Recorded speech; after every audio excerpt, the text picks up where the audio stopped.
Hi guys, good to see ya. It is Sunday. It is time to read another chapter from my book. She Will Cry Out, She Will Sing.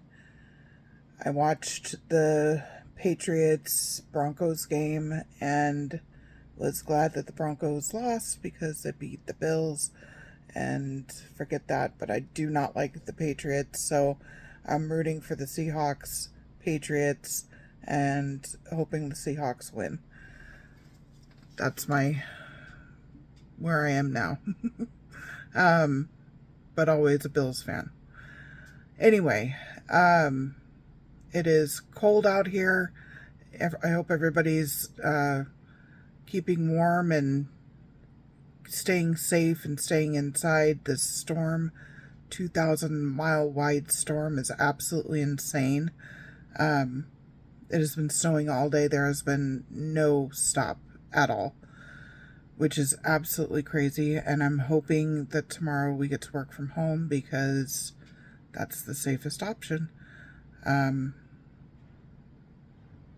we'll see. So last week, I had read you chapters 14 and 15. And I knew that this week was going to be hard. This week I'm only going to read chapter 16. It's not super long. It's not short, but it's not super long. Chapter 16 is one of the hardest for me. Chapter 15 was hard as well, but this one, this one's really difficult.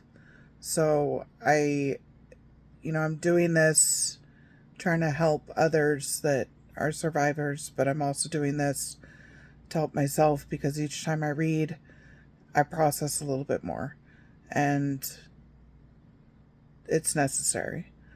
But this one's going to be difficult. I know it. All right, so chapter 16 is called Making Connections.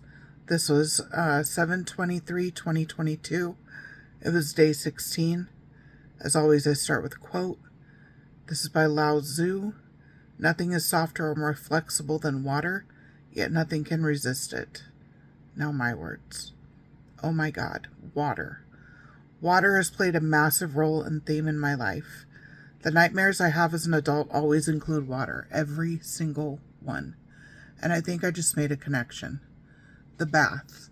The maternal figure assaulting Grandma Josie, I was in the bath. Nightmares my whole life with water, loving to be in it, yet it encircles my fears and subconscious. I used to have a horrific reoccurring nightmare in elementary school. Shit, okay, I need to talk about it. The bell would ring, recess was over. I would always run to the pole my class would line up at.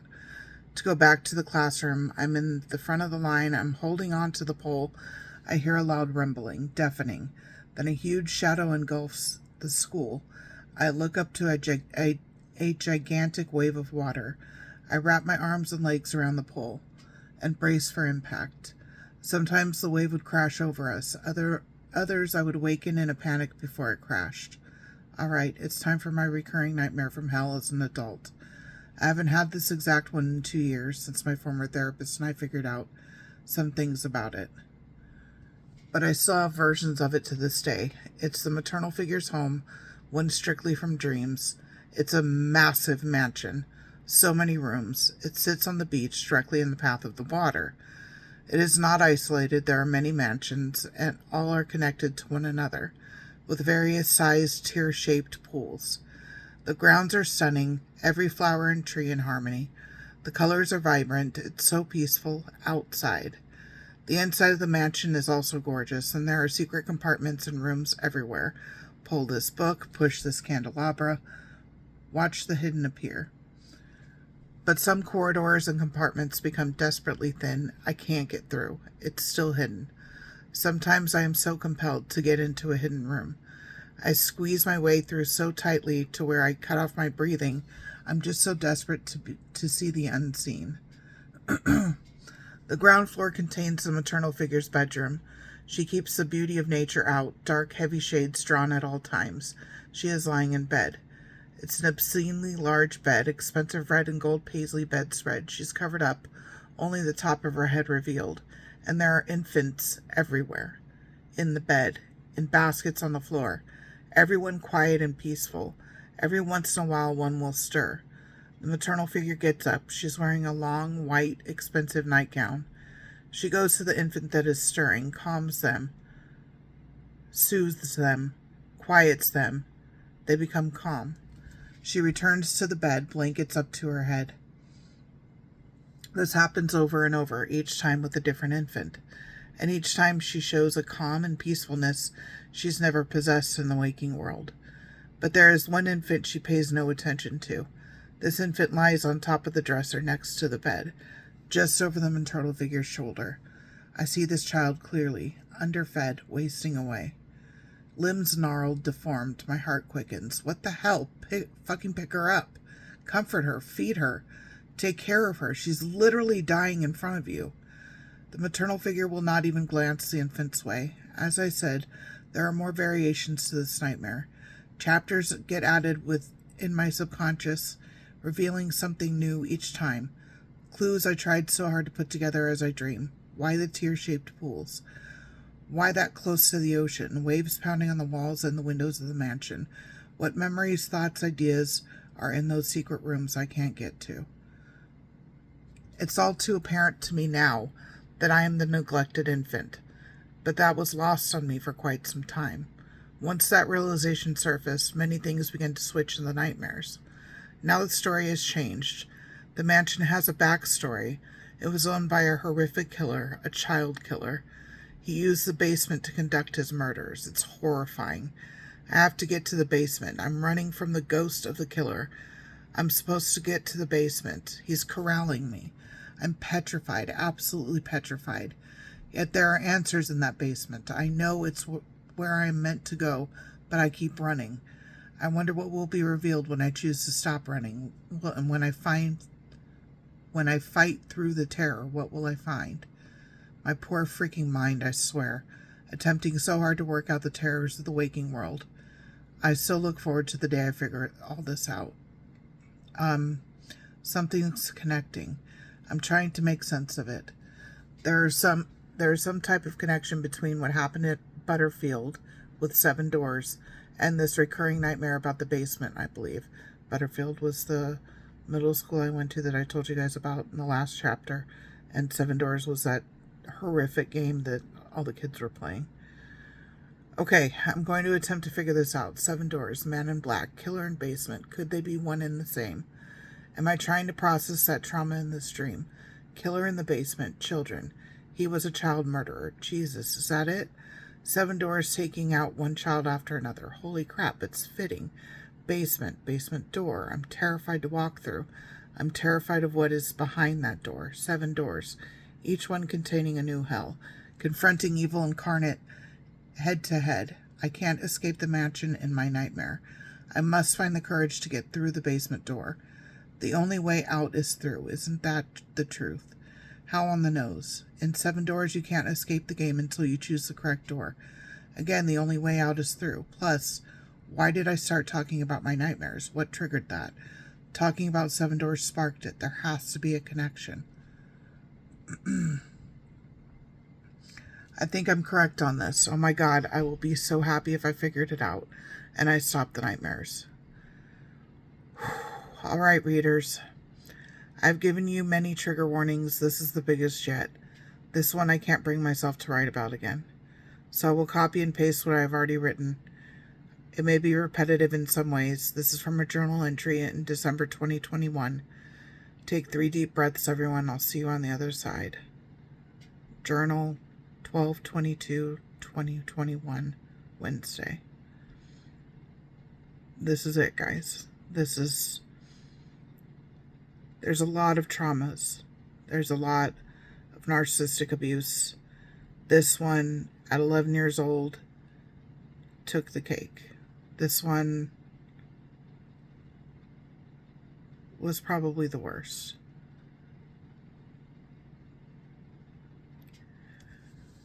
All right. I'm on vacation, winter break, It is much deserved and much needed. This morning I cried. Kukui, who is our cat, came and laid in my arms for a good 10 minutes. She's never done this. She's very skittish and has only trusted Gage enough before today to show such affection. She was the kitten that got out of the box, went off to explore on her own. Skylar and Gage almost missed her, almost left her, but they heard her crying out from the bushes, and they put her back safely in the box with her siblings. When Gage brought her home, I dismissed her. She's all gray and has rather unremarkable colors. She was skittish and standoffish, and I didn't connect with her, but it was silly not to. Gage pointed out that out of all the kittens, he thought I would connect with her the most, that she was me. 4 girls and 1 boy. She was the brave one who ventured out of her safe little box to explore the world, perhaps to find safety for her and her siblings. The whole thing was quite on the nose, and I can't believe he had to point it out for me to see it. In the 5 months that we have had Rona and Kukui, who were our cats that my son and his girlfriend have, Rona had been the sweet, loving, affectionate one. Over the past month or so, that Kukui has been becoming more trusting of me, but it was not until this morning that she dared to venture into my arms and lay down. She felt safe with me. She purred, laid her head down, and completely relaxed, and I cried. I woke Gage up to show him. He had the biggest smile. She is me. But it has been nearly 15 years since I have felt safe enough to curl up next to anyone and feel safe, comforted, and loved. Not since the night with Olivia, when I had that overwhelming feeling that I did not recognize. It took me time to find the word for that feeling. I felt safe. I had forgotten what that felt like. I hadn't felt it since childhood. I don't know exactly when I felt it during childhood, or what event exactly caused me to feel unsafe up until that point. There were too many events, too many hurts and betrayals to choose from. I wrote my trauma timeline. It was difficult and painful. I still haven't been able to break down certain events, and I still have categories such as Adia and Faye. The hurt and betrayal that those 2 caused are overwhelming. It's going to be agonizing to sort through all of the events, yet I know that it will be necessary to finally heal. And I want to finally heal. I have no idea how to let go, how to forgive, how to move on. I know that my anger and resentment are only hurting me. I am hopeful that EMDR and my new therapist can finally help me. I'm so tired of merely surviving, of not caring when death will finally come. I want to be happy. Yet I have this inexplicable idea in my head that I either don't deserve to be happy or that I simply shouldn't be. I haven't figured out why yet. If I were to try and pinpoint the event that completely took away any sense of feeling safe, it would be the attempted burglary in Moreno Valley. That early morning saw the death of any safety and love I had ever felt from the maternal figure. It was the exact moment that the words, "She really doesn't love me, and she doesn't care if I live or die," went through my head, and were confirmed as true. I was 11 years old and saw the death of my childhood in an instant. I hate to go through this again, but I will write down the events of that morning here. I will need to remember that I need to read this to my therapist and see if we can work through the trauma of the event. Here we go. It was early, really early. The sun was starting to come up. I would say it was probably 3:30 to 4 a.m. The father had just left to carpool with his coworkers from Moreno Valley down to the LA area, as he did every day, to earn enough money to take care of us. I was sound asleep and warm in my bed. I heard the maternal figure whispering, "Jaren, Jaren, wake up." She was standing in the hallway with just her head and part of her torso in my doorway. I sat up, the blankets falling away, and I remember it was so cold. I just wanted to huddle back under the blankets and go to sleep. However, the maternal figure had other plans. "Jaren, I need you to listen." The maternal figure spoke in low tones in a serious manner. "Look out your window." "Why?" I replied. This response triggered her. How dare I question her? "Look out your window," she commanded me. I didn't dare question her further. I knew better than that. So I looked out my window. It was barely light out. The pinks and oranges of the morning sky were just visible. All I saw was the dog run outside of my window. Our dogs were still puppies and were just big enough to be left outside overnight, yet I did not see them. They must still be asleep by the gate, I thought. I was groggy and confused, and so cold. It must have been fall or early winter. I remember wishing the heater would kick on. Is anyone out there? The maternal figure's urgent question snapped me back to reality. What did she mean, is there anyone out there? Who would be out there? I jumped back from the window blinds and stared at her. My heart was racing. What do you mean? I asked. Is there anyone out there? She repeated, sounding even more annoyed this time. The realization that someone may be lurking outside my bedroom window terrified me. My heart began beating quickly, and my room no longer felt cold. The cold was now inside of me, the terror sinking into my bones. I was terrified.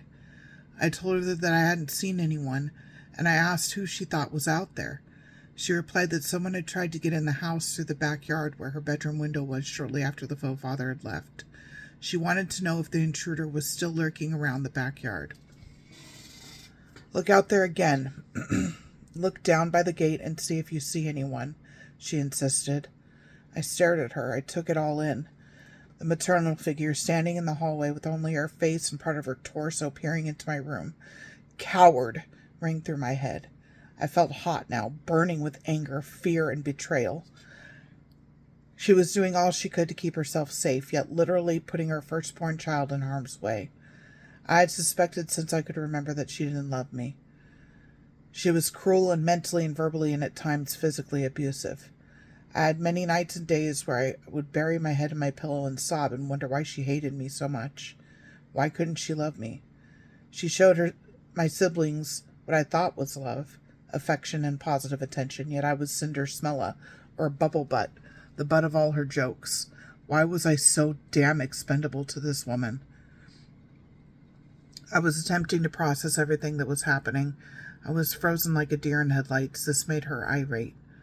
Look outside now, she whispered in the tone I knew all too well. I didn't dare question her. I didn't dare challenge her. I didn't dare say no. I hated her. I hated her with every fiber of my being at that moment. She couldn't care less if I lived or died. She could not have cared less if the next time I peered out from the blinds a man in a ski mask with a gun pointed directly at my head shot me. She didn't care. She didn't love me. This realization was like a bullet itself. My suspicions were all confirmed at that moment. I remember wishing for death. It would serve her right. I was ready for that man in the ski mask. I fantasized about being shot and her having to explain what she had done to the faux father, my grandma, the siblings. She might as well have shot me herself. I braced myself and peered out from the blinds again. I remember feeling disappointed to see no one again. This time she told me to look on the ground for any footprints. It was difficult to see any in the gravel below my window, yet I was able to make out one distinct footprint. I told her, and this seemed to satisfy her. She left then, left me there knowing that I meant absolutely nothing to her. Left me wondering what I had done to make her so hateful.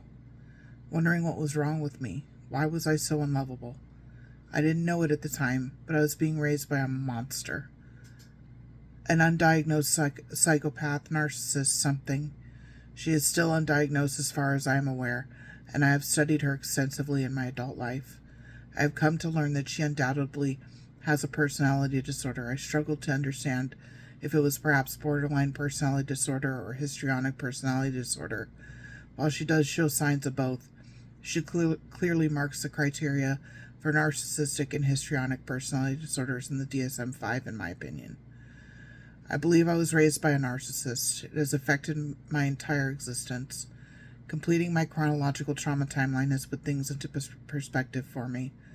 These entries are meant to be therapeutic. They are meant to help me heal, to make sense of things that were senseless, to break negative patterns and habits. I want to live a happy life. I honestly don't know if that's even possible after all that I endured at her hands, but it is up to me to try. I am no longer that 11-year-old child.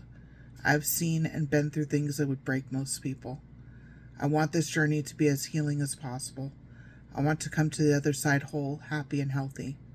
I now know I deserve that. I don't want my story to be one of tragedy after tragedy. I want my story to be one of courage, bravery, and triumph. I got through that without crying. Holy shit. Shit. I wrote that 7 months ago, nearly to the day. Jaren, you have grown so much. Okay, before I get into all of the thoughts about this incident, I need to really acknowledge the growth. I spoke of feeling unlovable. You have addressed that finally, Jaren. You are loving yourself more and more every day. I spoke of feeling unsafe and recognizing that it was an issue. This continues to be something I strive toward. You acknowledged that you had no idea how to let go. You are most definitely learning that right now. You realize that the maternal figure most likely has a dual diagnosis of narcissistic and histrionic personality disorders. It's more than that. And you are understanding her mistreatment and targeting of you more and more. You are getting your answers to the questions you have been searching a lifetime for. Damn, girl. Think of how much further you will be 12 months from now.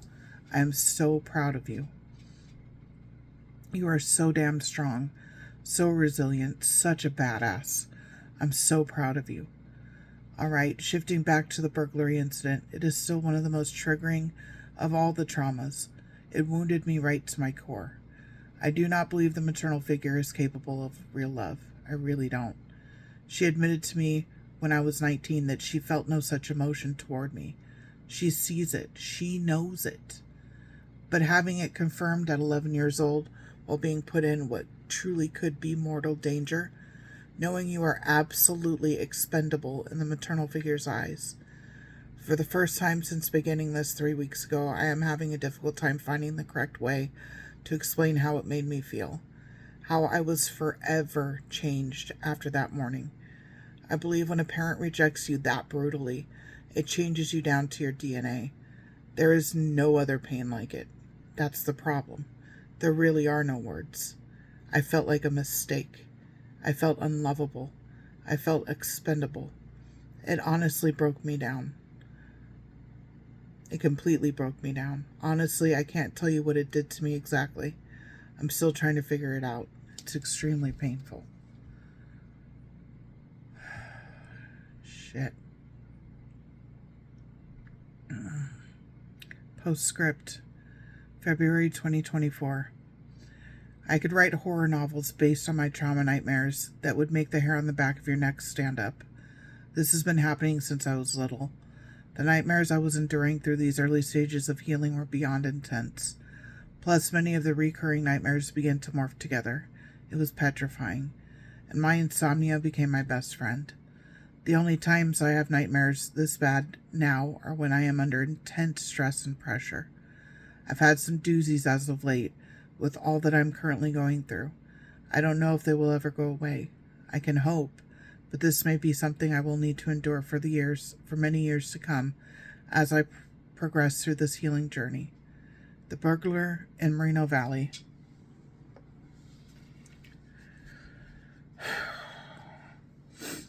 If I read this part aloud, it continues to choke me up.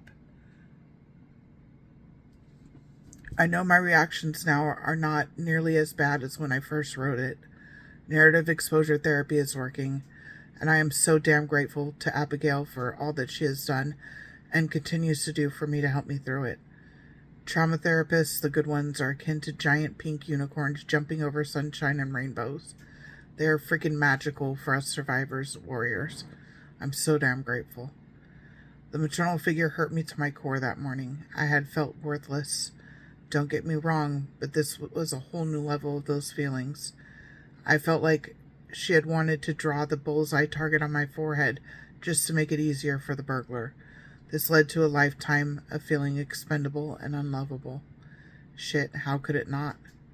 I still need to detach myself from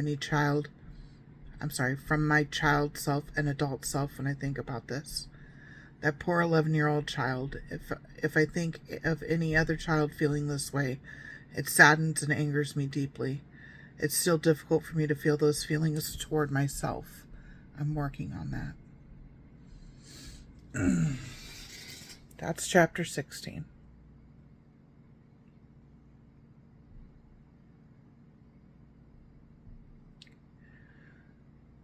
My son and I have had this discussion many times where the concept of evil comes up, and he doesn't believe in evil. I don't know if I do. But I think if there is such thing as evil, the maternal figure is that.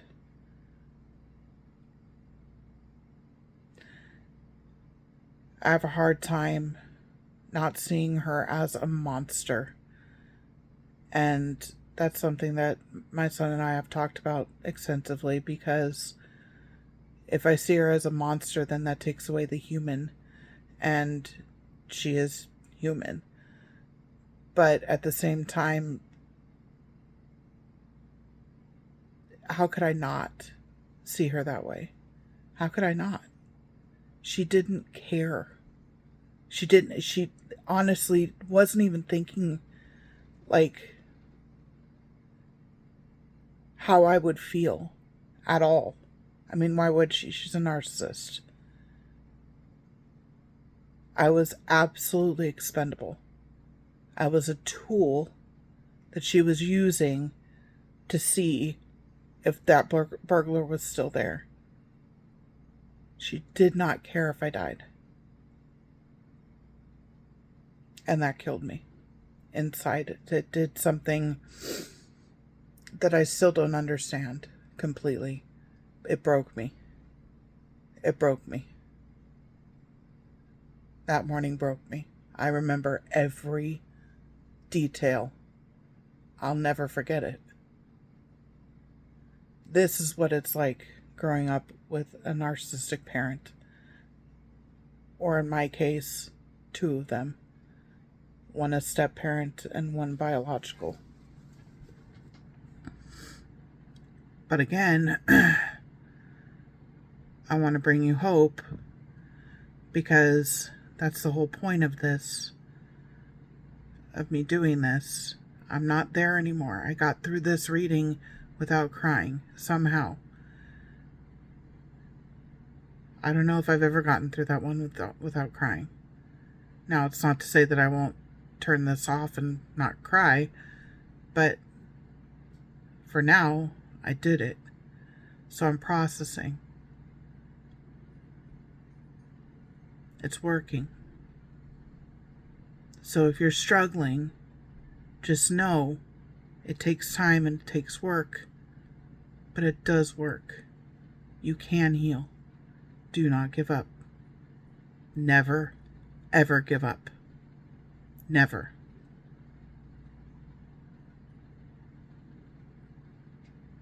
Alright, guys, I'm going to let you go. As always, take care of yourselves, take care of each other, sending lots of love.